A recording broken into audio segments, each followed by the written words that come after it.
कर्पूरगौरं करुणावतारं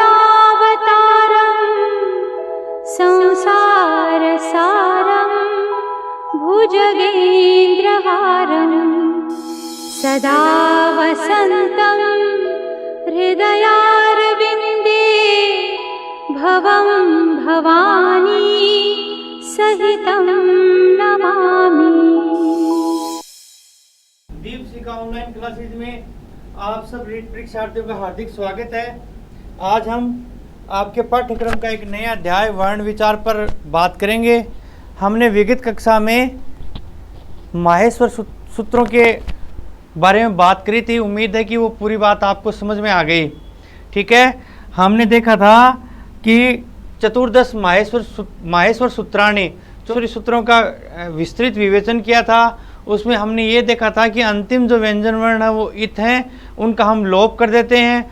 ठीक है, उसके बाद में हमने देखा था कौन से प्रत्याहार में कौन से वर्ण आते हैं और किस प्रकार से इन सूत्रों का वर्णन किया गया है, किस प्रकार से इन सूत्रों में से परीक्षा में प्रश्न पूछने की संभावना है। हमने देखा था कि जो माहेश्वर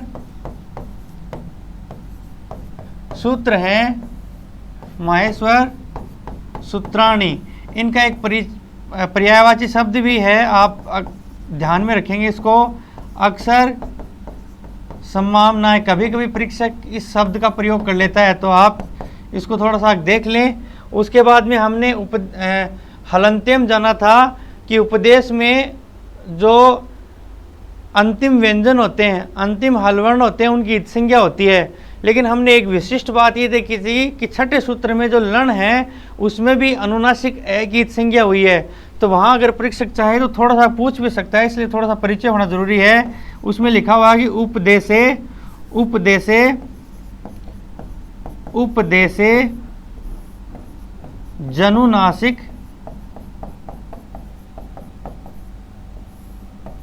इत। थोड़ा सा इसको ध्यान में रखो। उपदेश में देखो ये ए और जय है, इसका संधि विच्छेद करेंगे तो ये अच हो जाएगा ना। फिर आगे क्या होगा? अनुनासिक होगा। आगे होगा अनुनासिक। ठीक है, अनुनासिक है।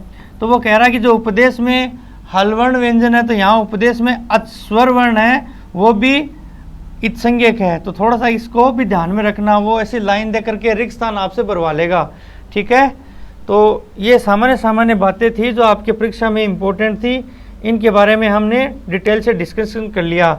आज अपन वर्ण विचार के बारे में बात करते हैं।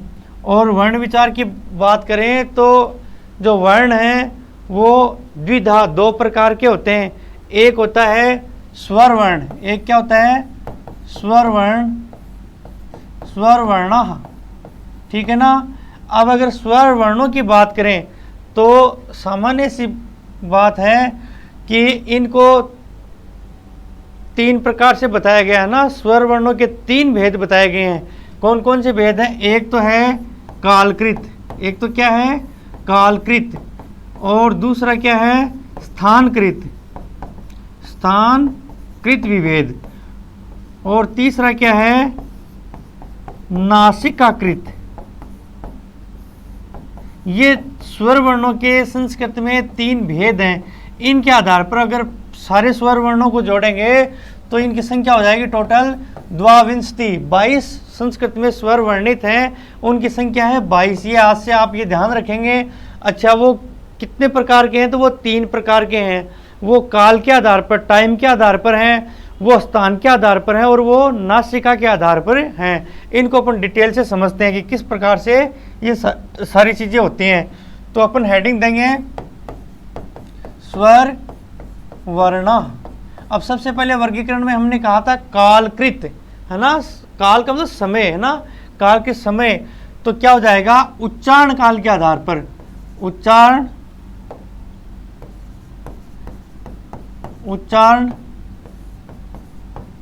काल के आधार पर स्वर वर्ण है। उच्चारण काल के आधार पर स्वर वर्ण है, वो तीन प्रकार के होते हैं।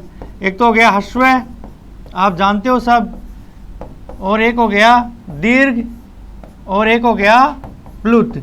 ठीक है ना। ये 3 प्रकार के स्वर हैं जो उच्चारण काल के आधार पर हैं। जैसे अ शॉर्ट है एकदम से, ह्रस्व है, और उसका आ रूप है वो दीर्घ हो गया अ आ, और आ से भी बड़ा एक होता है वो प्लुत होता है। इसका बेस्ट एग्जाम्पल ये है कि जब आप मुर्गे की आवाज़ सुनेंगे तो मुर्गा है वो इसी प्रकार से बोलता है, जैसे अ आ और एक और बड़ा ना, इसका और लंबा रूप, उच्चारण थोड़ा सा लंबा होता है ना, समय उसमें ज़्यादा लेता है। जैसे ए में हमने थोड़ा समय लिया, आ में थोड़ा इससे थोड़ा ज़्यादा लिया, और प्लुत में इससे भी ज़्यादा लेंगे। तो मुर्गे की कल सुबह आप आवाज़ सुनना, आपको पता लग जाएगा जब वो लास्ट में जब अपने बात को बोलता है तो वो लास्ट में बहुत लंबा सा स्वर बोलता है ना, तो वही इसका प्लुत रूप हो गया, जिसे हम ओम के उच्चारण में भी अक्सर करते हैं। ठीक है, तो आप अपन इसकी एक सुंदर सी टेबल बना लेते हैं सारे 22 स्वर वर्णों की। और इस टेबल में सबसे पहले अपन क्या लिखेंगे, इसमें ये लिखेंगे कि ह्रस्व वर्ण, और उसके बाद में अपन लिख लेंगे दीर्घ, और उसके बाद में अपन क्या लिख लेंगे, प्लुत। ये हमारा वर्गीकरण हो गया। और इस तरीके से सुंदर सी सजी हुई टेबल होगी तो आपको देखने में बाद में रिवीजन करने में बहुत आसानी रहेगी। ए है, ये ई, ये ऊ, और री और री, इनमें कहीं कोई कंफ्यूज नहीं है। आप सब जानते हो कि ये जो 5 स्वर वर्ण है ये ह्रस्व है।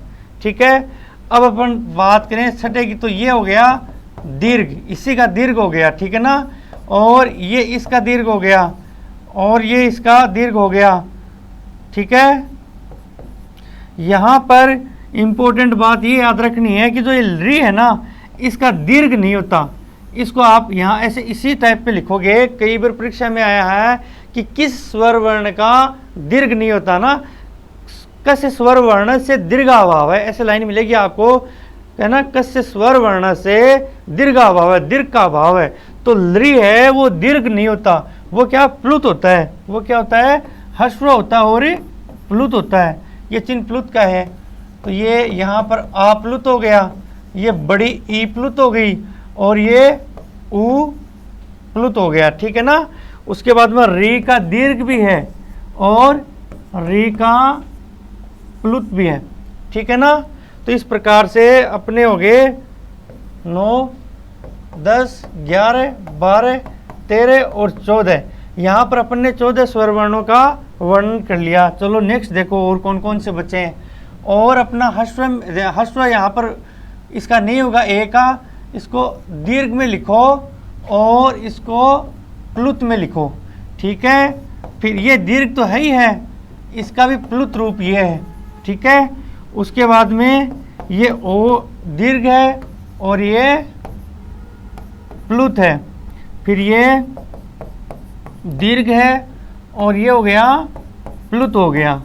ठीक है, अब देखो कितने हो गए, 8 और हो गए ना, 14 और 8 22।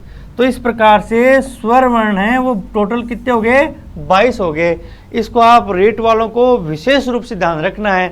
प्लुत क्या है, कहाँ क्या, ये बहुत डीपली आपको नहीं पढ़ना। सामान्य जानकारी ये है कि संस्कृत में स्वर वर्ण 22 होते हैं। ठीक है, वो ह्रस्व, दीर्घ और प्लुत के आधार पर होते हैं। ठीक है ना, और ये विभेद है स्वर का, ये किसके कालकृत है, उच्चारण काल के आधार पर। उच्चारण करके तो हमने देखा ना कि ह्रस्व है, ये दीर्घ और ये प्लुत है। ठीक है, तो ये टेबल आप सुंदर सी सजा लो, चाहो तो इसका स्क्रीनशॉट ले लो। ठीक, उसके बाद में अपन बात करते हैं कि स्वर वर्णा, ये कितने हो गए, 22 हो गए। ठीक है, अब आगे जो मैं आपको बता रहा हूं कि वो स्थानकृत विभेद भी होता है। दूसरा अपने लिखा था ना स्थानकृत विभेद, इसमें सिर्फ आपको ये लिखना है कि ये उदात्त है। ठीक है, और अनुदात्त है। ठीक है, और स्वरित है। इसके अलावा इसमें कुछ नहीं जानना आपको रीट वालों, इसके अलावा कुछ नहीं जानना। वो स्वर वर्ण है वो स्थान के आधार पर वो उदात्त होता है, अनुदात्त होता है, स्वरित होता है। यह भी एक बार परीक्षा में आया हुआ था। हालांकि जो संस्कृत के बच्चे हैं, जो संस्कृत सब्जेक्ट लेकर के और थर्ड ग्रेड या सेकंड ग्रेड देंगे वो इनको बहुत डिटेल से पढ़ते हैं, लेकिन आपके लिए इतनी जानकारी पर्याप्त है, यहाँ से ही आपका काम हो जाएगा। सामान्य शब्दों से आप परिचित हो जाओ बस, कि उदात्त, अनुदात्त और स्वरित नाम के कोई स्वर भी होते हैं, ठीक है, और वो स्थान के आधार पर है। ऐसा है कि हम जब उच्चारण स्थान पढ़ेंगे तो हम हर एक वर्ण का उच्चारण, जो उच्चारण स्थल है वो देखेंगे, कहाँ इस वर्ण को मुख से यहाँ से बोला जाता है, उसी उच्चारण स्थल पर वो कभी तो उदात्त होता है, कभी अनुदात्त होता है, कभी स्वरित होता है। ऐसी एक इसमें कहानी है जो आप रीट वालों को बिल्कुल नहीं जाननी है, आपको इतना ही जानना है कि हाँ वो उदात्त होता है, वो अनुदात्त होता है और वो स्वरित होता है, ठीक है। तो ये 22 में ही है सब कहानी, ठीक है। अब देखो आगे व्यंजनों की बात करते हैं अपन, किनकी, व्यंजन वर्णा। सुंदर सुंदर राइटिंग में लिखोगे व्यंजन वर्णा। तो इसमें सबसे पहले अपन बात करेंगे स्पर्श वर्णा। सबसे पहले स्पर्श वर्णों की बात करते हैं। तो स्पर्श वर्णों में क्या है, ये कैसे लेकर के और मैं तक जो वर्ण हैं वो होंगे 25। अब आपके पास जो भी बुक है उसमें ये साफ साफ लिखा हुआ है, यहाँ आपको टेबल बना के देने की ज़रूरत नहीं है, आपका टाइम थोड़ा फालतू में वेस्टेज हो जाएगा।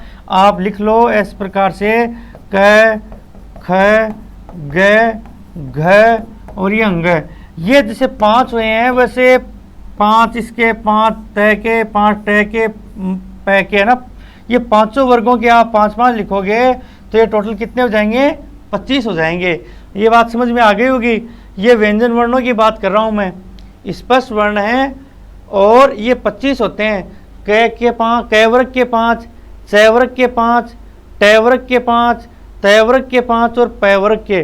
मैं वर्ग इसलिए बोल रहा हूँ कि क वर्ग में 5 आते हैं, क, ख, ग, घ, अंग। च वर्ग इसलिए बोल रहा हूँ कि च, छ, ज, झ, ये, है ना।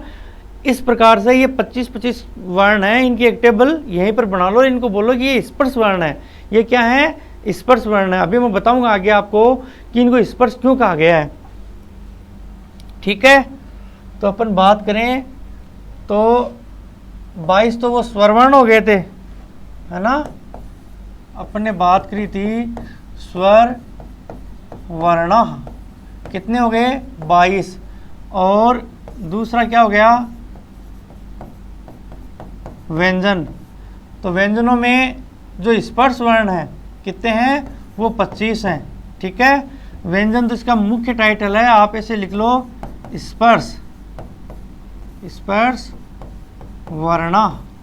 तो ये हो गए 25। उसके बाद में अपन और बात करें तो अंतस्था, अंतस्थ वर्ण है वो हो गए 4।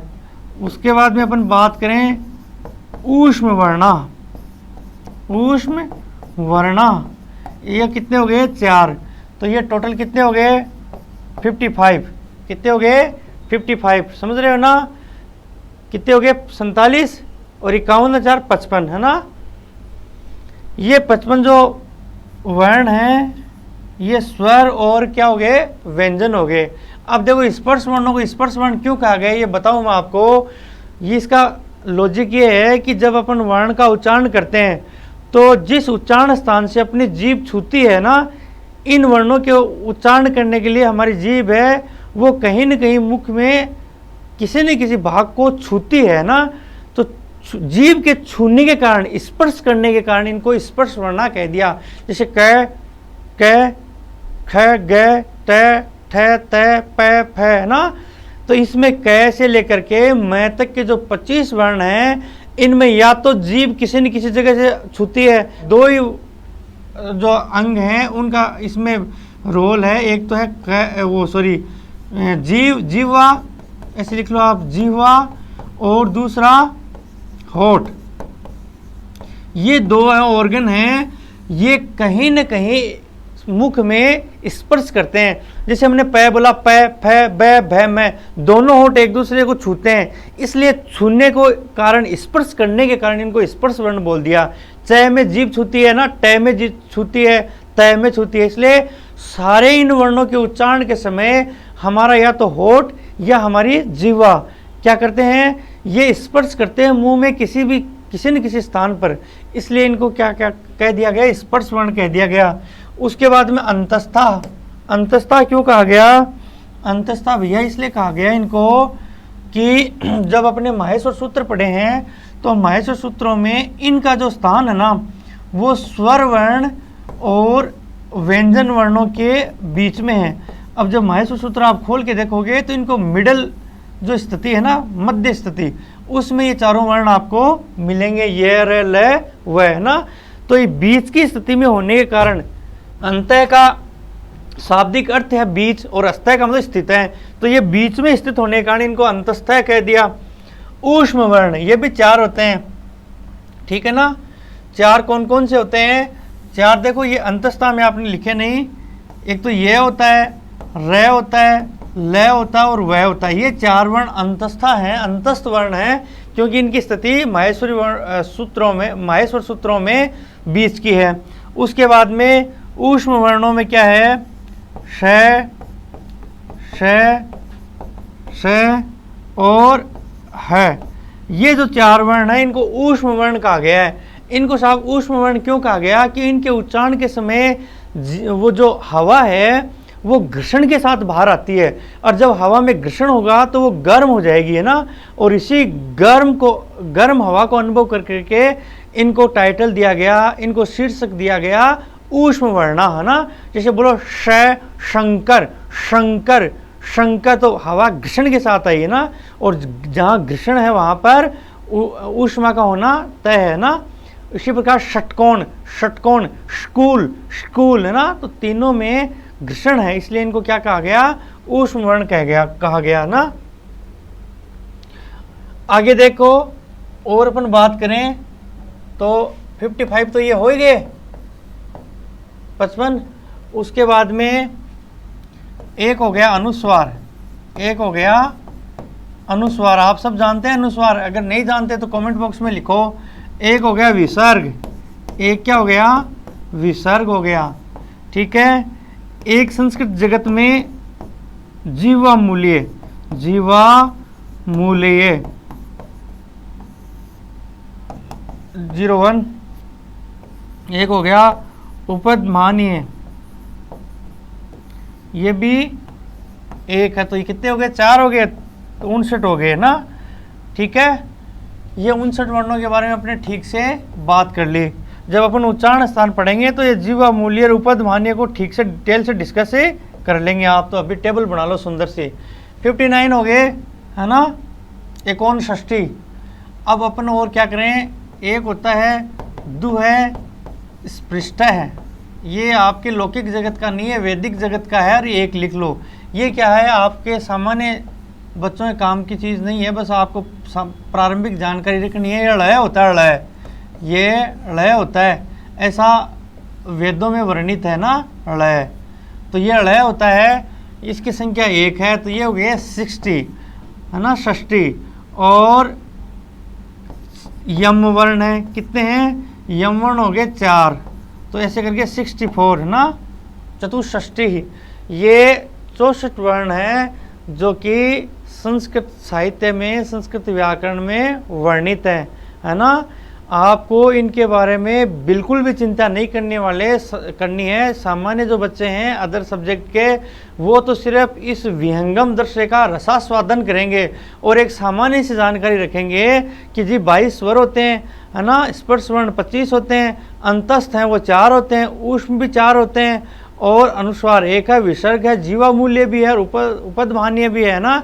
इस तरीके से हमारे 64 वर्ण संस्कृत जगत में देखे हैं हमने। इतनी सामान्य जानकारी रखनी है, इसके अलावा कहीं भी आपको उलझने पैदा नहीं करनी, कहीं भी आपको इसको स्टडी को, अध्ययन को जटिल नहीं बनाना, ठीक है। तो ये सुंदर सी टेबल बना लो और याद रखो आज से कि संस्कृत में कितने वर्ण है ना, चतुष्षष्टि। सारे बच्चे समझ गए होंगे।